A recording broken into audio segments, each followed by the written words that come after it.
Welcome one more day to Life in Armonía. The piece you just listened is a composition improvisation which I developed inspired by ancient types of music that share a spirit of mystery, of openness towards the divine journey.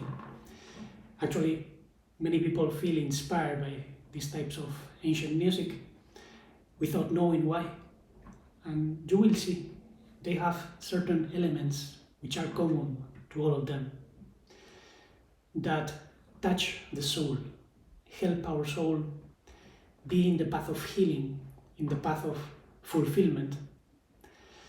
And as I say, art should be used as a means of healing and also meaning, because music gives us a greater sense of what we are doing here on earth, because everything is vibration, and depending on the vibrations and the structures of vibration that we are using, we are going to be more attuned towards life, universal love, or chaos, destruction, meaninglessness, superficiality, which is very common in many types of modern music.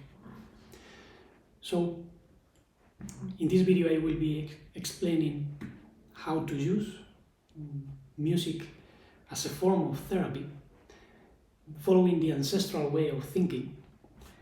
I will be showing some images of a music therapeutical encounter that we had in an abandoned village in Spain, surrounded by a wonderful environment.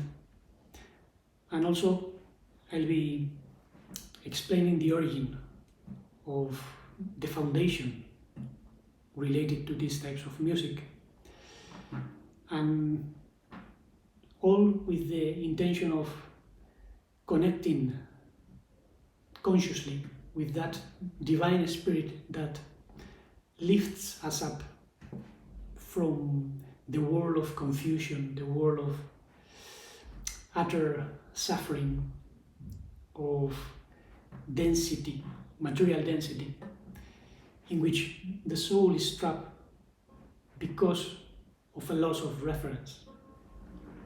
So if you notice, with this type of music, which resembles many types of different music, there is a different intonation. This is a Turkish lute known as oud, an instrument which is common in Turkey, but also in Arabia, in Greece, in the Balkans is played as well. And it was also present in Europe in ancient times, during the Middle Ages, for instance, or even in ancient times when Spain was somehow inhabited by the three main cultures: the Jewish culture, the Muslim culture, and the Christian culture. And the oud was very common in those days. It's not just used for Arabian music. However, as we are going to see, Arabian philosophers and Sufis recovered the ancient way of making music transmitted by the Pythagoreans, even though that knowledge was lost in the West. However, the Arabian philosophers in Spain and in Turkey mostly recovered that wisdom. And that was the origin of the makam, which are scales or modes used in Turkish music, Arabian music, in order to exert a different effect on the soul. Because depending on the makam or scale you are using, you are going to be feeling a mood or another. The same happens in India with the ragas. Ragas means coloring of the soul. So the makam are places of the soul. Makom in Hebrew is also place. And in this music, we mostly used natural tuning. So that's something you will find in Sephardic music, Arabian music, Turkish music, Greek music. They all follow the natural way of tuning, which is based on the harmonic series. That's the reason why these musics include microtones, such as the quarter tone, the eighth of a tone. If you get a semitone and divide it in two, you get a quarter tone. In Western music, it's more common to use whole tones and semitones. So the octave is divided in 12 semitones. However, in Turkey, they divide the scale in 53 commas. Depending on the tradition, the region, they use some commas or others. And the same happens in Arabia. The quarter tone in Arabia is not the quarter tone in Syria or in Turkey. But this is what makes music richer when you go inside the scope of microtonality, which is fascinating. In India, for instance, they divide the octave in 22 commas. And it's possible to play commas with these instruments because they don't have the type of structuring that we find in a guitar or in a metal flute, or instruments that are more attuned to the Western types of understanding music. So with this Turkish lute, one of the things we find is that it doesn't have frets. So you can do long glissandos, and this generates what I call an elevational feeling.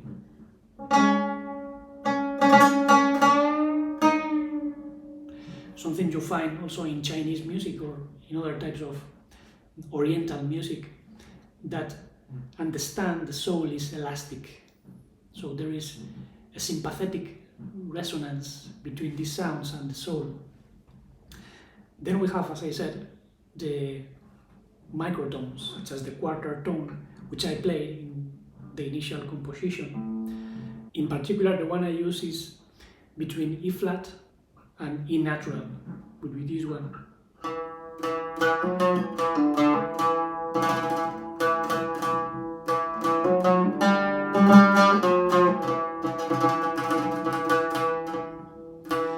Which might seem out of tune to the Western ear, but it's because our ears usually are not used to microtones. So those of us that are reintroducing ourselves to this type of music must get accustomed back again to these natural sounds, which, as I said, in the beginning sound even out of tune. But there is a paradox, because the Eastern scales are more in tune than the Western scales, which, by the way, are structured in accord to the equal temperament tuning. They force the notes to have the same harmonic distance. So between one semitone and another, there is always the same distance. And within an octave, in the West, we find just 12 semitones in total. Obviously, then you can have different scales with more or less notes, but these are using the equal temperament scale, which only has a few hundred years. It was made to facilitate modulation, the shift from one tonality to another, and also the collaboration of different instruments, especially on a large scale. However, in traditional microtonal music, first of all, the tuning is natural, and natural tuning is not always the same. In different regions, there are different types of natural tuning, just as we have a human body with different characteristics that are different depending on the continent, the country, the region, even our language is different. We speak differently in Spain, in different regions. The accent from Madrid is stronger than other types of accents in Spain. The accent in the Canary Islands, for instance, which is softer, is more melodic. And within a country you have different nuances which somehow are natural. And the same goes with natural scales, natural tunings. But that doesn't happen with the Western standard tuning, which has obviously the purpose of making things easier, so to say. But in so doing, there is a limitation, because the soul cannot be put into a box. It needs to get out of limits and expand. There are no limits for the divine soul and the divine spirit. And this is why instruments without frets gives you more freedom. Obviously, you can play microtones, placing the frets in a particular fashion. We find that in some instruments of the Middle East. For instance, the baglama, the sath, the kopuz, or even the typical sitar.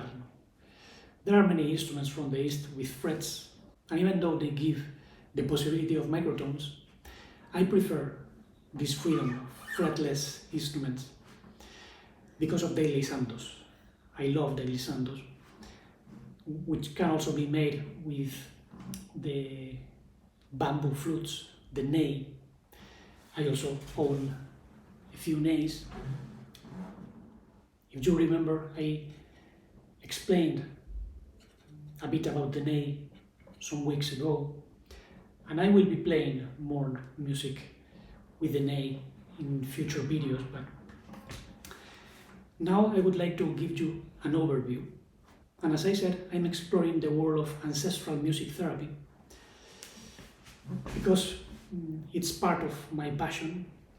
I work as a therapist, holistic therapist, and use different harmonic approaches.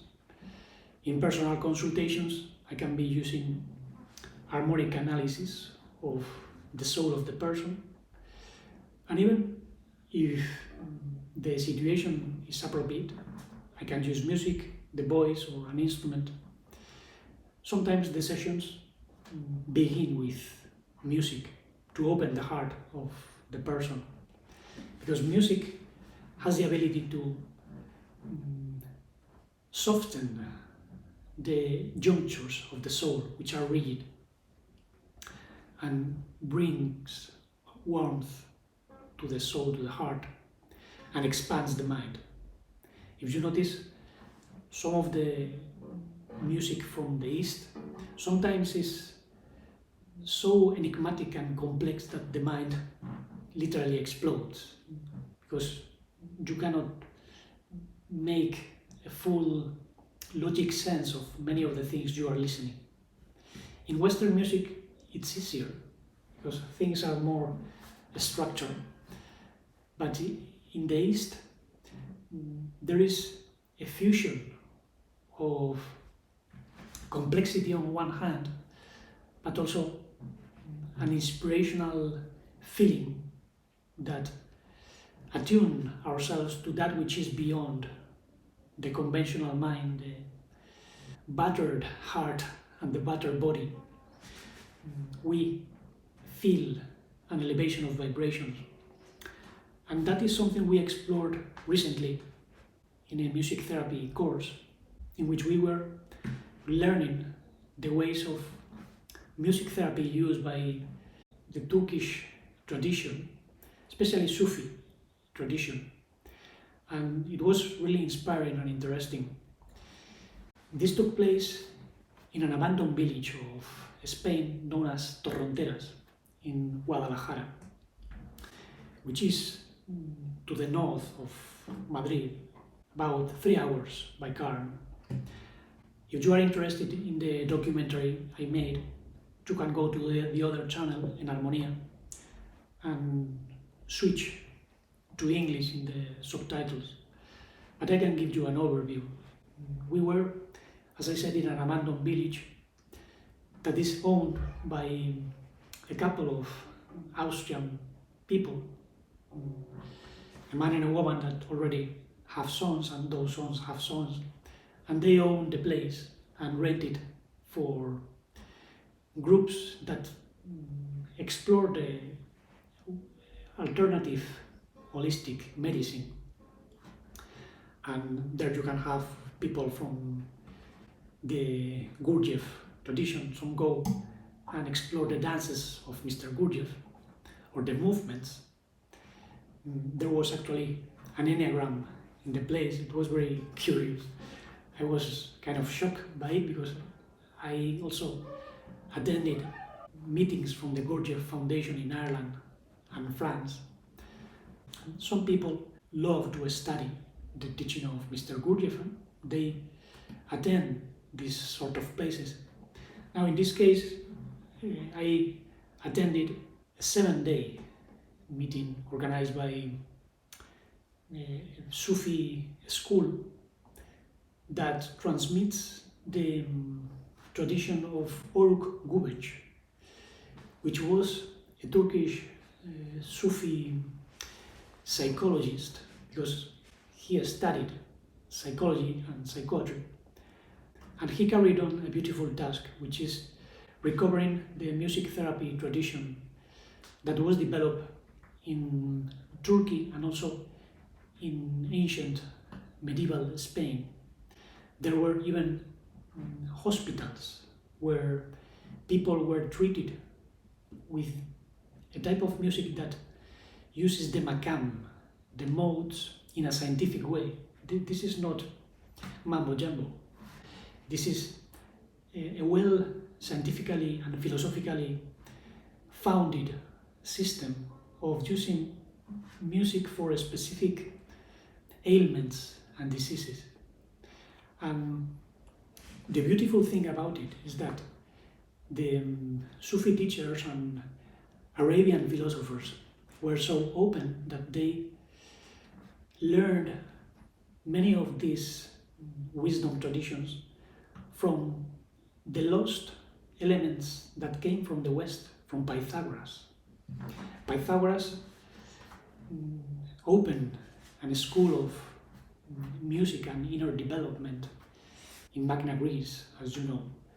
And this wise man somehow brought from Egypt and other regions of the East, even from the Essenes, a way of understanding the cosmos musically, harmonically. And healing was part of that teaching, because healing is really setting ourselves in tune with the universal monad, as they knew it, the Holy One. This is why the Sufis many times refer to God as the Holy One, just as the Neoplatonists or many types of mystics that use an ascetic language. But during the Middle Ages and later on, somehow the Sufis kept using that type of music that was present in ancient Greece. Later on it was lost. But if you go now to Greece or to Turkey, you will find something common, or even to Armenia. The music from Armenia is very similar to the music in Greece and Turkey because they share the makam. Those are scales that came from the ancient, authentic Greek modes. And it's very funny because when I was studying in the university, in the career of philosophy and anthropology, I was obsessed with all this ancient knowledge about music. However, when I tried to find the authentic wisdom transmitted by the Pythagoreans, I did not find anything in Western books, because the knowledge is fragmentary. There are bits and pieces here and there, And I didn't know at that time that the Arabian philosophers had been recovering all that wisdom and applying it for therapeutic purposes here in Spain and in Turkey. Unfortunately, in those days I didn't know about the tradition of Gurdjieff, who was working here in Spain since the 80s, and Sufi music therapy encounters have been taking place for several decades here in Spain. Now, within that Sufi tradition, they use different instruments and different approaches. One of them is more shamanic. It comes from the Central Asia tradition, and we were performing some dances. One is called Baxi dance, which has the ability to unlock or somehow set the mind in a different mood by means of certain movements that begin to be harmonious and serene, but as the music accelerates, then you can perform movements faster, but always following a sort of art or structure that takes awareness of different parts of the body. So the legs, the torso, the arms, the head. And this somehow is a more holistic way of using music, because music is not just to inspire passively. Actually, during the music therapy retreat, there was a distinction between passive music therapy and active music therapy. Passive music therapy is when you just lay down and listen to different instruments and melodies that are played with the exact knowledge of the scales you are using. So if someone has an ailment in the heart or in the head, the makam are going to be used in one way or another. And that is really interesting. Even though different types of makam are useful for different types of ailments, the important issue here is that we just relax and open our heart. Our mind expands, and this helps us transcend the limitations of the mind and the heart that bring tensions that make us sick. Because the physical body gets sick because the soul is full of tension, emotional tension. So that tension must be relaxed. And for that we also need to work with the mind, with the viewpoints we have. That's another element which is important in ancestral music therapy. For instance, one aspect that took my attention is the use of holy names. In Sufism, they practice what is known as dhikr or dhikra. By reciting holy names or by breathing rhythmically, they somehow attune themselves to the connection with the Holy One, with the Divine, with the beauty of the universal heart, and also with the functions of the body, because we usually breathe superficially, and certain kinds of singing can help us breathe specifically. And if you notice in the hymn which I played after the improvisation, which I published last week in the video recorded precisely during that music therapy course, I used different holy names. It was very surprising to me to find the same holy names present in the religious traditions all over the world, even though the external way of understanding the divine is very narrow and dogmatic. So people think that Allah is an external entity that has to forgive you, or that Yud-Ha-He is really an entity known as Jehovah or Yahweh, which is an external god. But in reality, those names are a reference to the cosmic way of breathing and the manifestation of holy energy in the cosmos. So, when we say Allah, we are making reference to the in-breath and out-breath of the cosmos, just as the Tetragrammaton. No? Yud-Ha-He is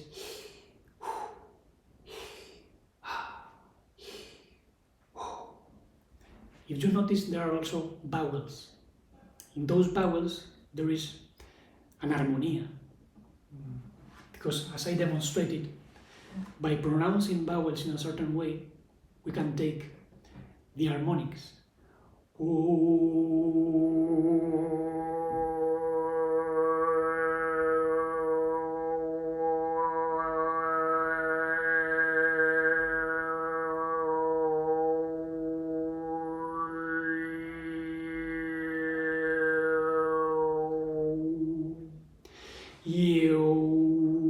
That makes the harmonics go to the fundamental, following a structure which is all over the cosmos. So when we understand divine names by singing or attuning ourselves to the primordial understanding, then the divine becomes pervasive. It's in our breath, it's in our bodies, it's in music, the structure of scales, the structure of sound. And notice how different that is from the conventional clinical music therapy used nowadays. Some say it's, a discipline that is starting, which is giving the first steps since the 80s. But music therapy is very ancient. And ancestral music therapy was not limited by clinical ways of understanding, which rule out the soul and the spirit. Conventional medicine in the West treat people as chunks of meat. Don't tell them about the soul or the spirit, because that doesn't exist in science. Science in quotation marks, because that's not science, it's superstition. True medicine is holistic. You cannot treat an ailment without examining the whole situation, the whole context, body, soul, and spirit. Which is the spirit animating ourselves? That is very important. So if we don't take into account the kind of spiritual inspiration we are having and the state of the soul, the constrictions of the soul, and how that affects the physical body, we cannot address the issue integrally.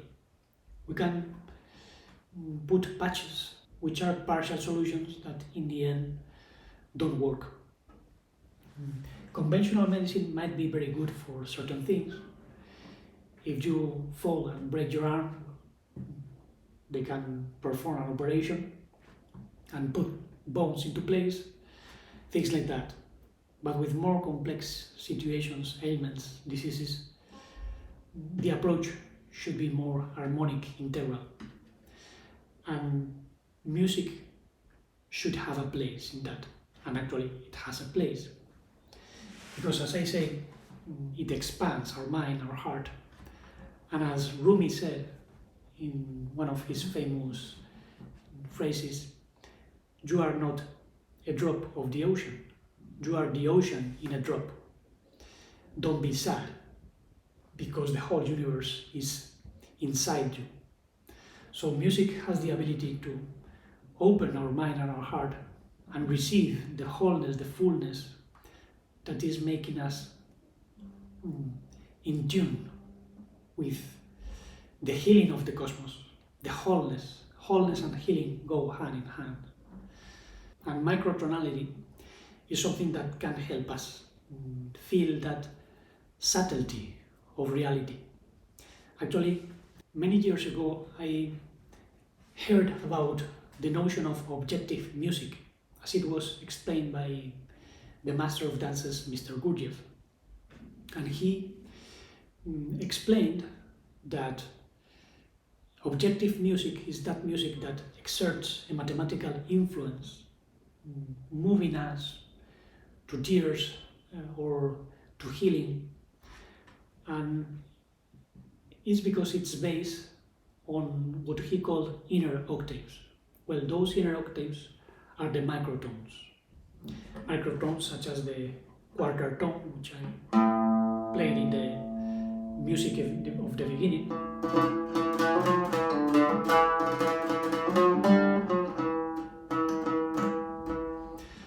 There are many other microtones which belong to the inner octaves, and those inner octaves resonate with our soul.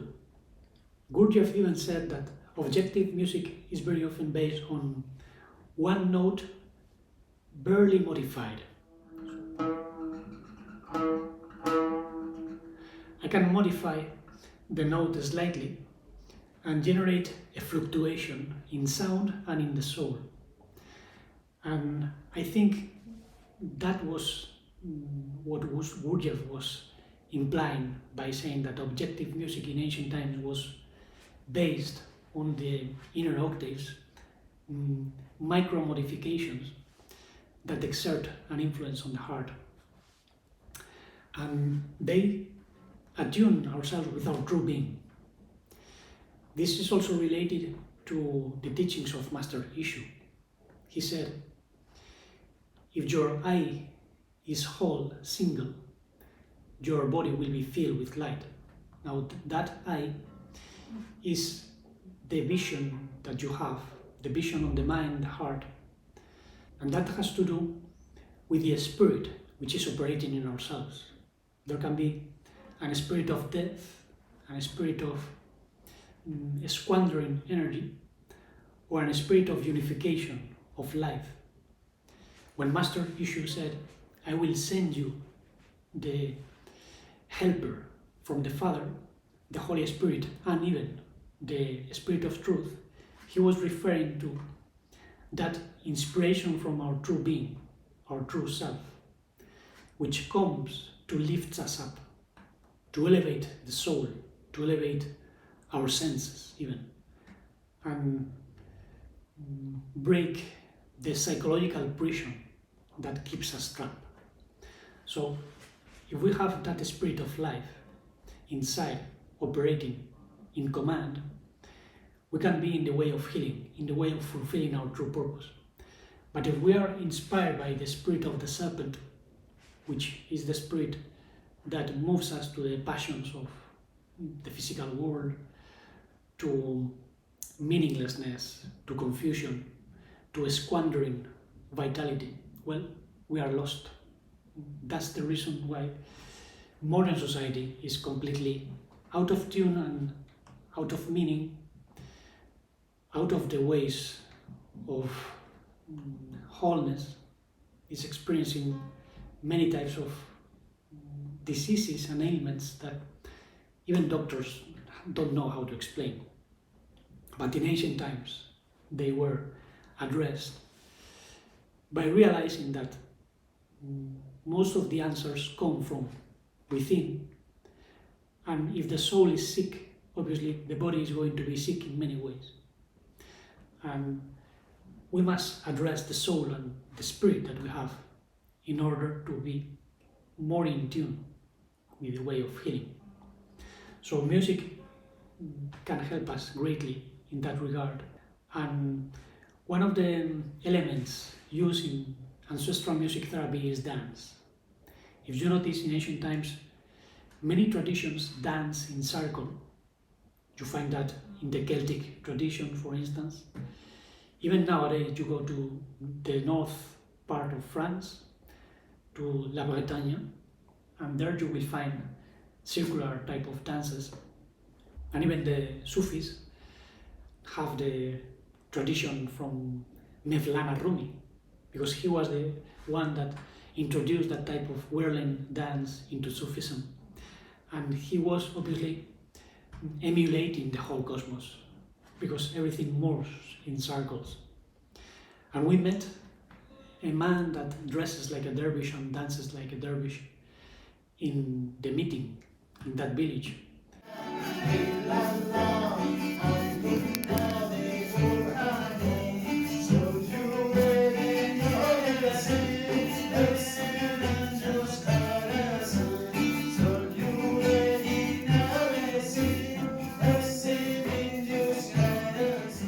And it was very interesting to speak with him because, as he said, when you are dancing that way, the energy from below, the Kundalini, which is stuck in the sexual area, in the sacrum, somehow gets united with the cosmic energy from the Holy One.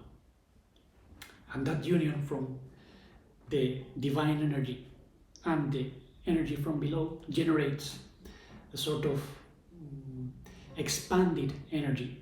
And that communion from the upper energy and the lower energy brings a different expanded energy, the energy of love. Because Kundalini in itself is not bad, even though it's known as the energy of the serpent. It's full of imagination, full of voluptuosity, of unbridled, expanding energy, because it's very centrifugal. It escapes from the center. Divine energy brings us to the center.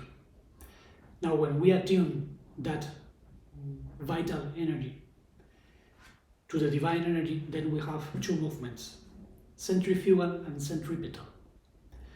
Then we can have an expanded energy body, the feeding of our subtle bodies, and also the healing of the physical body. Now, in order to experience that, there must be a mindset. You cannot just spin on your physical body and experience that. You need some mood, some mentality, some love for the divine. And that's why the Sufis place the right hand upwards, receiving divine mercy, and the left hand downwards, spreading that universal love around.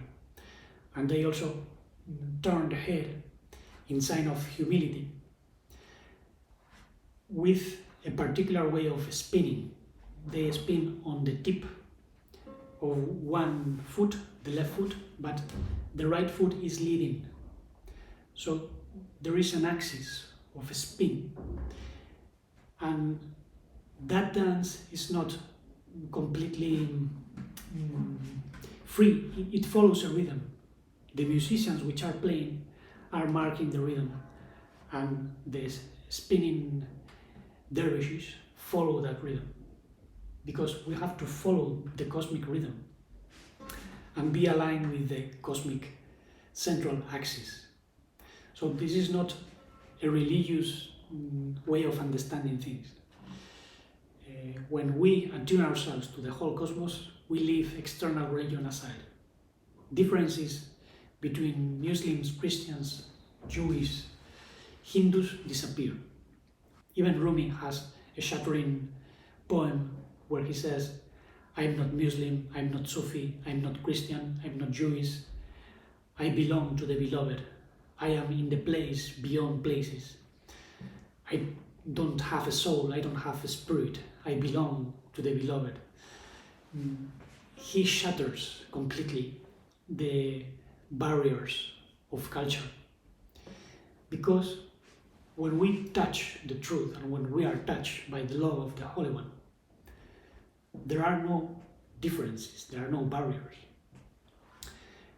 It is possible to reach aspects of the truth within one religion or another, but that is not the whole truth.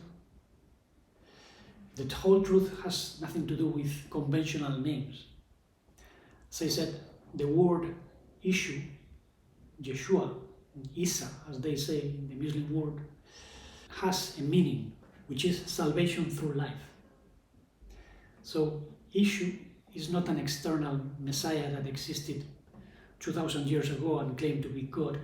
Well, issue is the salvation of the divine, obviously, but in your own life, you have to express the Holy Spirit and the Spirit of truth that the Holy One is sending. The divine birth is the Logos, is the manifestation of the divine conscience and the divine energy in our own life. That is the true Messiah. That is the true divine evolution, salvation. And that breaks all differences.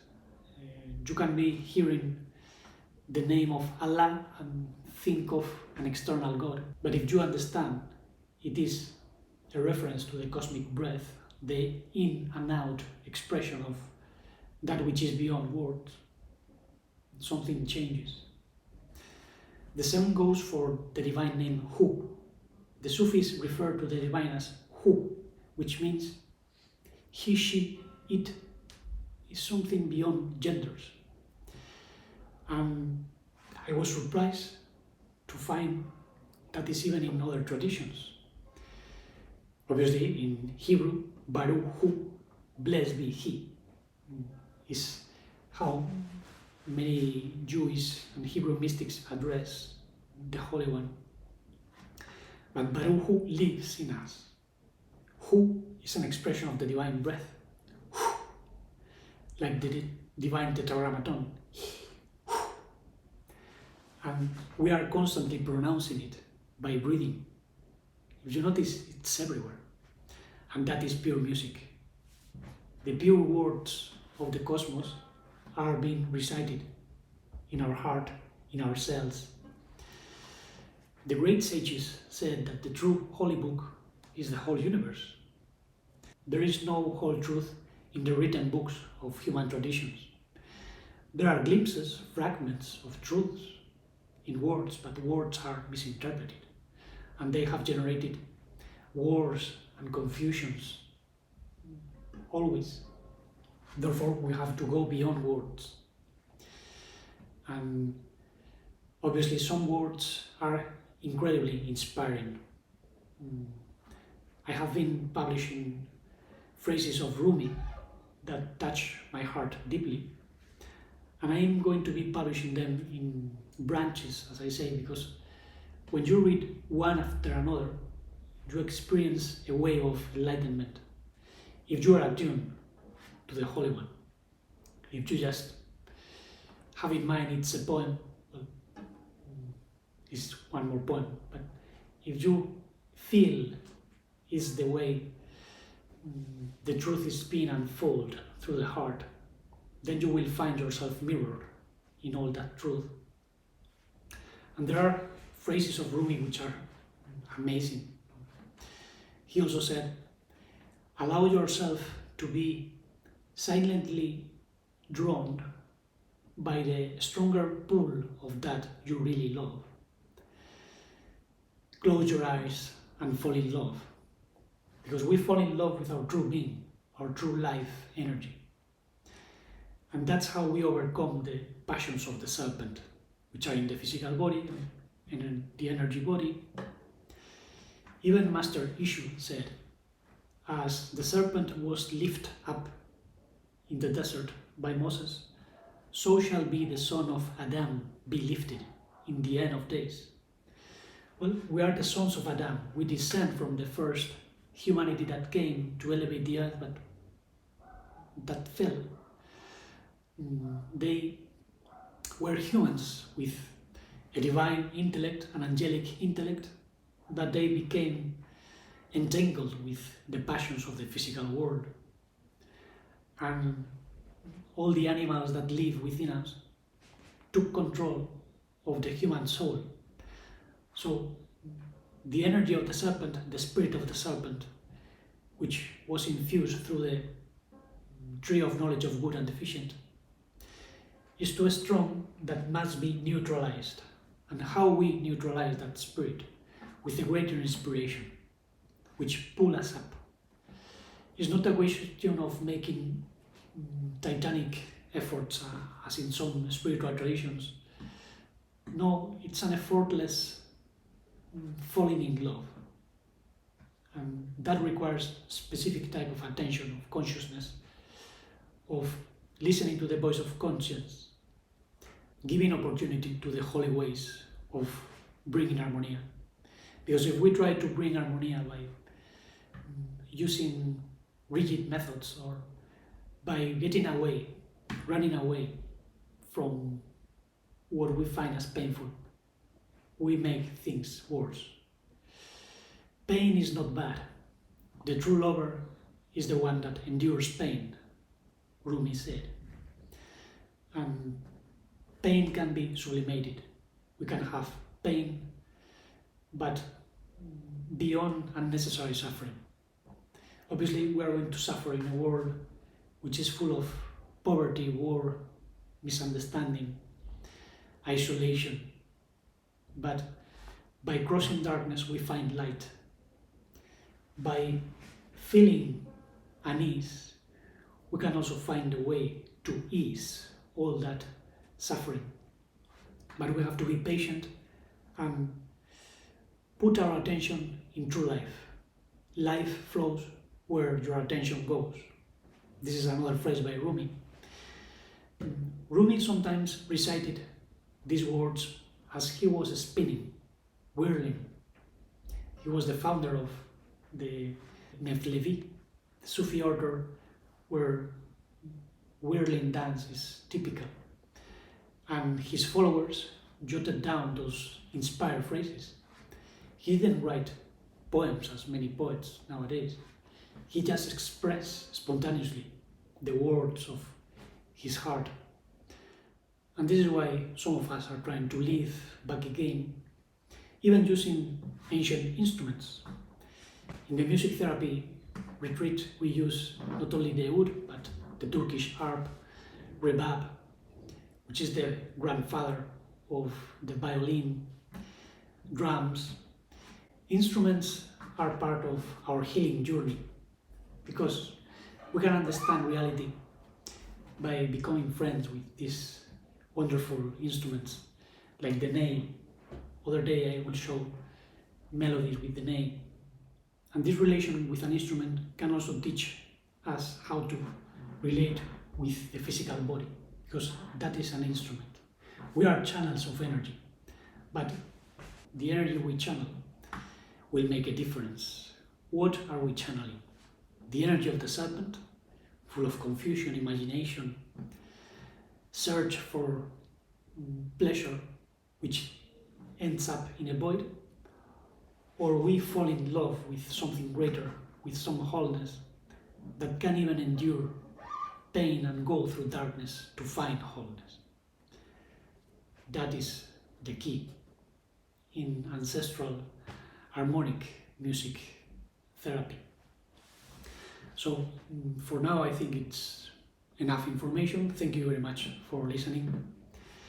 If you have any question, leave it in the comments. Remember, I work offering personal consultations on issues relating health or life orientation.